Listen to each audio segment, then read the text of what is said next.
You're headed to new driver orientation. On this episode of Driven Too Far, we're breaking down what to watch out for and what to expect those first few days at that new carrier. Hello, I'm Andrew Winkler with Chief Carriers, and this is Driven Too Far, the truth about trucking, a podcast that helps over-the-road truck drivers balance career and family. Welcome back to Driven Too Far. Today we're tackling part 3 of our 3-part series of what to expect when you onboard to a new carrier. If you remember right, in episode 1, we talked about the marketing gimmicks that a lot of carriers like to use to try to attract you and get you in the door. In part 2, we talked about actually working with the recruiters and being cautious of some of the wordplay they use when they're describing the job. Today we're covering the actual onboarding and the orientation process itself. So let's kick it off and talk a little bit about onboarding and what does that mean and what does it look like. So a good sign of a good carrier might actually be that they start to pre-onboard you before you ever show up for orientation. And what does that look like? Well, I think what it looks like is typically you have, if you've made a commitment to come to a new carrier, you've probably got a 2-week time frame there where you've given notice to your former job and 2 weeks before the new one starts. So within that 2 weeks, if your new carrier is really on top of things, they want to take advantage of that time and make sure that they can send you paperwork and do some of these things that otherwise you'd be sitting through classroom time and things like that when you show up to actual orientation. When you think about it, you know, there's a lot of paperwork to fill out. So you've got your W-4, your I-9, probably some health insurance papers to get registered for those type of things. And those are ugly things you got to do, and it takes a lot of time, and it kind of makes you want to poke your eyes out sometimes. But if we could do that ahead of time, meaning before you physically show up for orientation, that means when you get to that new carrier, then we can spend more time pushing you through, getting you to the hands-on type training, getting you to your new truck, talking to the people in the office, and get through that process a lot faster. And then ultimately getting you behind the wheel of the truck quicker, back out on the road making money. So that's why that pre-onboarding is such an advantage for those carriers that actually do that kind of thing. Let's talk a little bit about the journey to orientation. So you've accepted a position, you have a new start date with your new carrier. Hopefully they've made travel arrangements for you of how you're going to get from your home to the terminal of the new carrier. Back in the day, I always talk about that, 30 years ago when I started in the business, it was a lot of bus tickets. And that's how we transported drivers from wherever they lived to our home terminal to get them through the orientation process, get them in their new truck and things like that. I hope that's a thing of the past. You know, I haven't really heard a lot about that, but there may still be some carriers out there trying to do bus tickets for drivers because it's cheap. A lot of times you can buy a bus ticket for under $100. The downside is for the driver, you might live on the East Coast and you're coming into the Midwest, and it might be a 2-day trip. And by the way, the bus lines never run during convenient hours. So they may be picking you up at 1 a.m. and dropping you off at 3 a.m. and then you got to stumble over to a hotel whenever you get there and try to get checked in and stuff like that. So anyways, it's just kind of a mess. Today, I think it's much more common for truck lines to maybe rent one-way rental cars for you. On occasion, we've bought plane tickets for drivers when that makes sense to do that. If we can get that plane ticket, sometimes if they live in a good metro area, you can get the plane ticket as cheap as you could have renting a car. Of course, who would want to do that? Because it's maybe an hour, 2-hour type of flight versus a 1-day drive. The downside to the plane side, though, is you're limited to what you can bring with you to orientation. So a lot of times you'll tell a driver, bring everything you need with you to put in the truck and get you through at least the first week or through the first few days until we can turn you around and get you back to the house so you can load up the rest of the belongings you need to carry in the truck. So the travel arrangements itself can be kind of one of those first signs. You know, what kind of travel arrangement did they make for you? Did they make it easy? Did they make it convenient? Is it really no money out of your pocket to get to orientation? That's what you're looking for. You're looking for that carrier to step up, take care of all those expenses, and where maybe the only thing you have to figure out how to do is feed yourself or something like that on the way in. And then hopefully, even if you do that, they'll reimburse you some of those meal tickets. So it's day 1 of orientation. You're supposed to be at their office at 8 a.m, probably on a Monday. This is where it really gets serious, and where that carrier has this one chance to make that first impression. So think about all the hard work that recruiter did to get you in the door, the travel, everything to get you onboarded. Now it's make it or break it, right? So you're going to come in, you're going to check in. Somebody lets you into the new facility, and you say, hey, I'm here for orientation. And hopefully you get a warm greeting in the morning, and everybody tells you good morning and makes you feel like family, because that's probably what the recruiter told you, right? That, oh, we treat all our drivers like family. So this is your first chance to see if it's real or not. Now, if they stick you over into a conference room or a training room or something like that, and it feels a little cold and stuff like that, that might be one of your first signs that, they don't have their whole act together. Because essentially what you should see through that recruiting process is the recruiter painted this big rosy picture for you. They've done a great job of taking care of you. They got to orientation the first day. And that should continue through the whole orientation week or however long you're there, and then off when you get into the truck too. So you want that to be seamless. You want all that to feel the same. I can't tell you how many times we've probably revamped our driver orientation over the years, and it's a continuous improvement process for us. And one of the things that I absolutely hate is the whole idea that you bring these new people in. We know we've got a lot of paperwork to fill out. We've probably got some training videos or safety type videos to get you through. I really don't like that stuff. So if there's any way we can figure out how to work around that, through that, make that easier, shorter, whatever that is, that's what we want to do. So our orientation process is constantly evolving to make it as quick and painless as possible. The one thing I always used to hate is walking past a training room or an orientation room and seeing a group of drivers in there watching some video from J.J. Keller that's 30 years old, and they've seen it at every other carrier they've worked for too. So, I hate that kind of stuff, and we work really hard not to do that. If that's what you find out your first day orientation is they throw you into a room and they leave you alone and tell you to watch some videos for a couple hours, that might be one of those signals or signs you're looking for as well, that maybe this carrier doesn't quite have their act together. Paperwork overload is a real thing.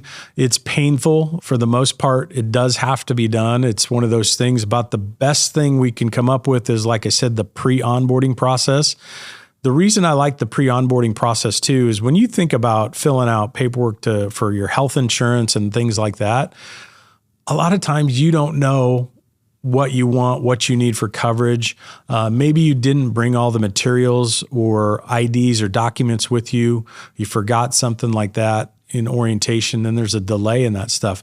But the idea behind the pre-orientation is while you're doing it at home, hopefully your spouse and you can sit down together and knock that out. So you have all the documents you need at home. Maybe it's ID or different kinds of your social security card, things like that. But then you and the spouse can figure out what kind of coverage you need, what kind of deductibles you want, and all those things. And again, it just makes it a lot quicker, easier to do that at home. And it's a lot less painful when you don't have to do it in a strange building in a strange office. One of the things I want you to watch for too is just clues within the company. Your first day there is, what do you hear? I don't know if you're going to be isolated or if you're going to be in an area of the terminal or building where there's other people around, or there are other drivers, dispatchers, office staff around. But just keep your ears open. It's kind of interesting what you hear, because if the recruiter sold you this idea that we're one big happy family, and then you hear yelling and screaming down the hall or raised voices or something like that, maybe they didn't get it exactly right. Hopefully you hear things like laughter. You can tell people are enjoying themselves, having some fun, just people visiting. That's really the type of stuff you're looking for. And as people maybe pass you in a hallway or stick their head in the training room and say good morning, introduce themselves, that's what you're after, because it's really showing you that you're a priority to them. They know new drivers are coming in for orientation every week or whatever that looks like. And for someone to step in and take the time and introduce themselves, that's important, because they want to get it off on the right foot, and you're going to be an important member of their team. It wouldn't be uncommon for a new carrier to maybe send you to a doctor to get a new physical, even if the one you have is current. Sometimes they have internal policies that say we're just gonna refresh every physical when we get a new driver. That way we know that they've gone through our healthcare provider for that, and we know they do quality work that way. And we're not, it's a thing, I guess, where drivers or doctors out there just kind of sign off on things and maybe don't check you out as well. So that's not unusual. The other thing is sometimes they go through a physical assessment. What that looks like is, as an employer and I'm bringing you in through the door, I want to make sure that you're physically ready to do the job. I want to make sure that you don't have any injuries from a previous job or previous lifetime type thing. If you're going to be a flatbed driver and you're required to throw tarps and chains and lift things on occasion, stuff like that, I've got to make sure that your body is physically ready to do that. And I don't want to put you in harm's way. So that's what a physical assessment is all about. Now, you may be able to knock all that physical assessment out, don't have any problems with it, and that's great and fantastic. You're a good, healthy individual and ready to go to work. Maybe you have had some injuries in the past. Maybe you've got some limitations on a shoulder or knees or something like that. Just because we put you through a physical assessment and you have a trouble with something doesn't mean we're going to disqualify you as a driver. But what we're trying to do is get a baseline from you. So in other words, maybe you've got a shoulder that's a little stiff and you struggle a little bit to lift. A tarp weighs 50 to 100 pounds. And if you've got to lift that over your head or something like that, maybe you struggle with it and it's something you can't do. Now, they've got to make a determination whether or not you're going to pass or fail on that, and whether or not you're going to be a good fit to work at this carrier in this type of particular job. But also, if you are allowed to stay and you work for the carrier, now I've got a baseline on you. I know that injury already existed because we tested for it when you walked through the door. So if something happens down the road and you re-injure your arm or shoulder or a new injury or something like that, as an employer thinking about work comp, then I am not necessarily responsible for the injury before, and we have a new baseline. So that's why companies and carriers do that, is they just really want a good baseline on you and make sure, if you ever do get injured on the job, that we go through a rehabilitation process and we get you back to that original baseline. One of the things I'm going to ask of you is, if you set yourself up for orientation and you've committed to it, show up. And if something happens where you can't make that original date, then have the common courtesy to pick up the phone, call your recruiter, text your recruiter, do something to let them know that you can't make it, something's changed. Maybe you've changed your mind altogether and you don't want to go to work for this company. Somebody else made you a different offer. Just tell them. One of the worst things that can happen is we all walk in Monday morning expecting to have a new orientation class, and then somebody doesn't show up and they just ghost you. It really tells us a lot about a driver's character when that happens. And I can tell you, I think some companies even go as far as to mark it down on your DAC report as a no-call, no-show. Like, you didn't show up for work and you didn't make a phone call. So it can be a black eye and it can hurt you down the road. Now, if you have the courtesy to at least send a text, an email, whatever that is, and just say, hey, listen, Mr. Recruiter, something's changed. I'm not going to be able to make orientation on Monday. Thanks for everything. I appreciate it. If my situation changes, I'll reach out down the road. That's fine. That's cool. That can happen on occasion, but at least you communicated your intent. We're not sitting here worrying about you, wondering about you. Did the driver pick up their rental car on Saturday? Were they en route and something happened to them? Just a lot of things go through our head. So communication goes a long way, and it'll help you down the road as well. So what do you expect to happen in orientation? I'll use our orientation process for an example, just so every carrier is going to be a little bit different in the order which they do things. So day one for us is make sure the paperwork's handled. We send them off to the physical assessment. If there's any training videos or something, and we really try to minimize that, by the way.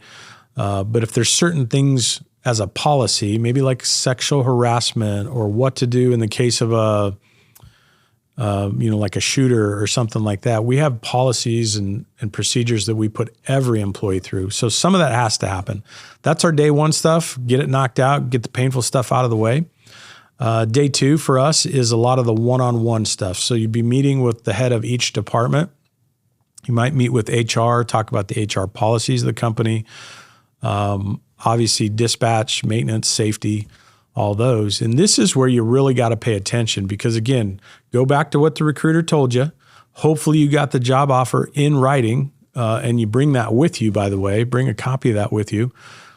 So then you can start making notes as you go through the orientation process. If there's any discrepancies in what the recruiter told you and what you're now hearing in orientation, make a note of that because you need to have a conversation with somebody before you leave out. You don't want to give them the old,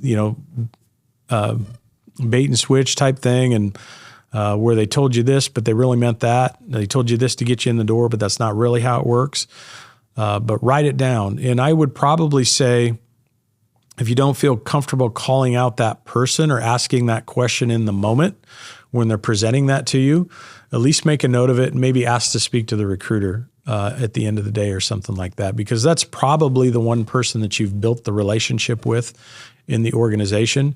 And that'd be a good one to go back to and say, hey, you told me this, but when I got in orientation for dispatch and the expected miles, they said it was only going to be this, or they said they can't get me home every week and you told me you would. So you got to call those things out. And like I said, hopefully they give you the promises and the offer in writing in black and white. You've got a copy of it. So then you've got some ammunition to use on what was offered to you up front. One of my pet peeves, I guess, is having the truck or the equipment ready, right? So every driver that walks into orientation, curious about what you're going to be driving. Maybe they've told you already before you got there that, hey, we've got a 2023 Freightliner or a 2024 Kenworth, whatever that is. So you kind of have an idea. But I can't think of anything that undoes all the hard work the carrier does quicker than talking you into coming to work for them and whining and dining and getting you in here. And then when you finally get to see your truck, it's dirty. That's a bad sign. That's a sign that the shop or somebody's not on board with the rest of the group. There's just a horrible first impression. Are they used trucks? Sure. I mean, the chances are you're not going to go into a brand new truck every time, but you know what? A good detail costs a couple $100, and I'm more than willing to invest a few $100 in a good detail to make sure that vehicle's ready for you. It's clean inside, clean outside. Sometimes you have trucks that have been smoked in, or maybe there was a pet in it or something like that. So we do our best to make sure you can't tell if that's the case. But when you get there and you finally get to see your truck and you don't think it's right, that's one of those things you got to say something. They might have options. They might have another vehicle. Hey, we got another one just like it over here. Give us a few minutes to get it cleaned up. I happen to know the driver that was in that did not have a pet or was not a smoker. Sometimes it's really hard to get that smoke smell out of stuff in the materials in the truck. You think about the sleeper walls if they're cloth or something like that, and obviously the mattress is bedding, those kind of things. But you know what? Speak up. Don't be afraid to say anything. So we talked a little bit about red flags and some of the things you should watch for. The bait and switch thing, obviously, that could be anything from miles, home time, pay might be one.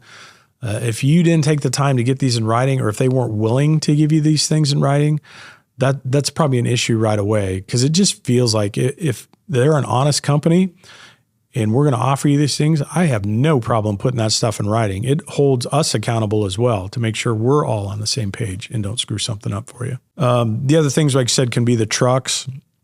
Sometimes you have the impression that you're getting a newer truck or a different make or model of truck or something. And then, we wouldn't intentionally tell somebody they're getting this and then give them something different. Do things happen on occasion where, hey, we had this truck for you, it's not available for whatever reason? Yeah, that can happen.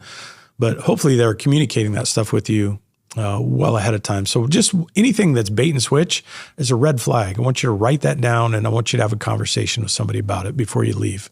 Other flags are disorganization.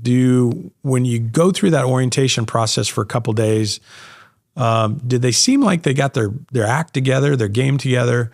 Is it very smooth? Meaning, you go through the person helping you fill out the paperwork knows exactly what you're going through. They know where you need to sign and put all the different information. when you're transitioning in the orientation process from maybe operations to safety or safety to maintenance or whatever that looks like, is there minimal time between the presentations coming in? There's nothing worse than wasting somebody's time, right? You bring these people in, we know you're coming 2 weeks ahead of time. We need to have our act together and make sure that it goes as smooth as possible. It's our job to get you in, get you out, and back on the road making money. And that's what we want to do. I feel like when dispatch is done talking to you and the next person up to come in orientation is safety, and there maybe a 20-minute delay or something like that, I feel like that's disrespectful. It's possible they got caught in the middle of something and couldn't make it, but they can also communicate that. They can communicate that with the recruiter or whoever's heading the orientation process. Maybe we can switch something up. Maybe maintenance can go and those two can flip-flop around. But that's one of the flags to me is the disorganization of stuff. They're just not very fluent. They're wasting your time. It's almost like sometimes you feel like it's an inconvenience that you're there. It should never feel like that. They should be very happy that you're there. They should be taking care of you in every way they can. Lack of transparency can be an issue when you do ask questions. If you kind of get vague answers or somebody gives, kind of walks around but won't give you the actual answer that you're looking for, that's an issue. What the heck's going on here? They need to be able to answer your questions so you feel comfortable and content with the answer you got. Even if maybe it's an answer that you didn't really want to hear, but at least they answered it for you, right? They told you how it was going to be in black and white. This dancing around stuff, I just got to think that if they do it to you in orientation, it's probably going to happen to you in dispatch and everywhere else in the organization. How's the attitudes? Hopefully by now you've been exposed. Maybe they've done some introductions to you in the office, to your dispatch team, safety personnel, that type of thing. Maybe you've even got to meet some other drivers, whether it be in the driver's lounge or maybe you stepped outside to have a smoke, something like that. What's the feeling? What are those other employees or drivers? How did they make you feel? Are the attitudes pretty upbeat? Or you can tell they're happy working for the company? Or are they over there at the water cooler and just talking, crap and negativity and complaining about this and that? That's just a horrible feeling. And I can't think of anything that, would probably make you question your decision to come work there faster than when you start hearing the negative chit-chat from people about what's really going on behind the scenes. So watch out for that. If you hear some of that, man, I'd get that addressed too. It's human nature. We all complain a little bit, right? So it's not that unusual, but overall, you should get a feeling and vibes that the company's a good place to work and they really care about their people. And if all you hear is complaining and whining and crying and stuff like that, maybe you might have made a bad decision. I talked a little bit about the hours of videos and how we've in our company, we've tried to trim that down to a bare minimum. There are certain things we do have to show you. But like I said, back in the day, it used to be orientation is you close the drivers in the training room and there's about 6 hours of old J.J. Keller safety videos or something to watch. And they've been watched so many times. The quality of them's horrible, stuff like that. If that's what, if that's what they're doing to you, you really got to question, is this their idea of safety? Is this their idea of training? Is throwing me in a room and making me watch videos? To me, that tells me that they're not interacting with their drivers. To me, safety is not, here's your monthly training or here's your, just watch this video and we'll call it trained. That's not how it works. Training should be interactive, more in-person, one-on-one or in a group interactive type thing. So hopefully that's what you get. If you're getting a bunch of videos and that's their whole safety gig, then I'm going to guess that company probably has a safety issue overall, that they're not proactive with safety. Make sure you hold the company accountable, right? So we talked about the documentation. Hopefully you brought your offer letter with you to orientation. You're taking notes on it. If you haven't already addressed some of the questions or issues, and it's perfectly normal to have questions, so don't think it's not. And you're not a troublemaker if you do. Write those things down. If you haven't got them addressed, ask for a few minutes with the recruiter and go over those things. This is how you hold companies accountable. That recruiter may not even be aware of what operations or safety or maintenance is telling you. They may not be aware that they're not on the same page. So maybe you're helping the company out by saying something. And I can guarantee if they can't get their act together on orientation and all be on the same page, it's going to be a lot worse once you get in the truck and take off, solo. I think it's really going to fall apart on you. So holding them accountable is very important. Ask questions, get answers. Don't let them give you the runaround. If they owe you an answer, make sure they follow through with it, and speak up early. Don't, if you can, don't wait till the end of orientation to ask. It's probably better just to ask those people presenting to you right away when you have questions. Put them on the spot a little bit, because if you're wondering, then there's a good chance anybody else in the orientation class with you has probably got the same thoughts. So be a leader, speak up a little bit, ask the questions. There's always a way to do it politely. Just say, hey, I've got a question on that. I heard you say this. I was pretty sure, or on my written offer letter, it says my home time is this. Can you explain the difference? Why are you saying it's this? And they put it in writing for me that it was that. Give them the opportunity to explain. So start with that. And then just be aware of your rights as an employee. There's nothing that says you have to stay there. If you feel like it's not the right place for you, there's too many red flags, then have that conversation with the recruiter and just say, listen, I'm really sorry, but from what I expected to what I heard over the last couple of days, it is not the same thing for me. And I don't know if this is the right move for me. Now, if they're a respectable company and they can't fix the things you're questioning, they're going to figure out a way to get you back into a car or, get that travel back home. At least that's what we would do. We always have a rule too that we bring drivers into orientation. We pay for that. We cover the meals, the gas, whatever that is for them.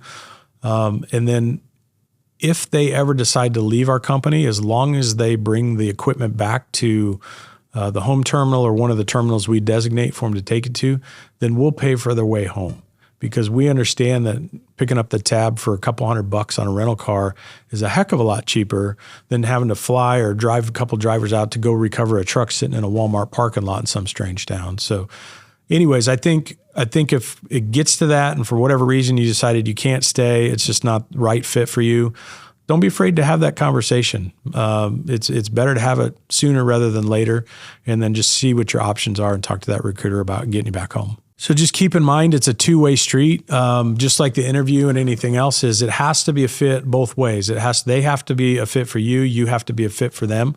There's been times we've dismissed drivers in orientation too, where we just felt like we're not in alignment. This driver just probably doesn't live up to our values, or sometimes I'll just tell you this, the storytelling starts in orientation, where you get a driver that kind of knows it all. He's got all the stories in the background, and maybe he just can't quit talking in orientation, not paying attention. We're listening and we're looking at that stuff. So we're expecting you to come in as a professional, sit down, learn our processes, and then go to work for us and have a great career. But if you're a big storyteller, or you're mumbling under your breath that, yeah, that's not how I do it, or I'm not going to do it that way, and you're not going to follow that company's processes and procedures, we're going to talk about that. In fact, we have a meeting after day 2 of orientation of all the department heads and say, what did you think? How did orientation go? Is there any flags that we need to talk about with the individual drivers in orientation? And once in a while, there's somebody that we just don't think is going to be a long-term fit. And again, it's better to cut it now than it is to get them in a truck and having to recover a truck or something like down the road. So it does go both ways. Just make sure they're living up to your expectations and hold them accountable. And I think you'll have a successful journey doing that. And if they don't meet your expectations, there's plenty of good carriers out there. Thanks for joining us on this episode of Driven Too Far. If you're looking for a positive orientation experience, check us out at chiefcarriers.com.